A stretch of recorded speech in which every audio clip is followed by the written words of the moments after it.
ஸ்கூல்ல கட் அடிச்சிட வேண்டியதுதான். 10 மணி வரைக்கும் அப்படியே பத்துன்னு இருப்போம். அப்புறம் ஸ்கூலுக்குலாம் போட்டவல much later. இவ்வளோ நேரம் இப்படியே பத்துன்னு இருக்கிறது ரொம்ப போர் அடிக்குதே. டாடி உனக்கு பீஃப் ரைஸ் வாங்கி வச்சுக்கிறேன், வந்து இது சாப்பிட்ரு. நான் வெளியே போயிட்டு வரேன். பீஃப் ரைஸா? நல்லா இருக்குமே. அதான் 10 மணி ஆயிடுச்சு, அப்பா வர வேலைக்கு போயிட்டாரு. இனிமே என்ன இருக்கு? அம்மா எவ்வளோ நேரம் இப்படியே பத்துன்னு இருக்குது? அம்மா பெரிய தட்டில் பீஃப் ரைஸ் போட்டு எடுத்துருவாம்மா, இன்னைக்கு ஒரு புடி. அப்படியே புடி.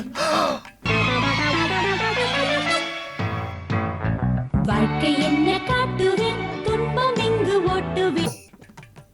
அப்பா நீ வேலைக்கு போலியா? போல, வா ஸ்கூலுக்கு போ. டேய் பிரதீப், நேற்று கட்டச்சதே வேஸ்ட்டாக போச்சுடா. நேற்று வைக்க வேண்டிய டெஸ்ட்டை மிஸ் இன்னைக்கு வைக்குதுடா. இந்த விக்கி பையன் பார்த்தியா, நேக்கா நீ ஸ்கூல் லீவ் போட்டா இன்னைக்கு.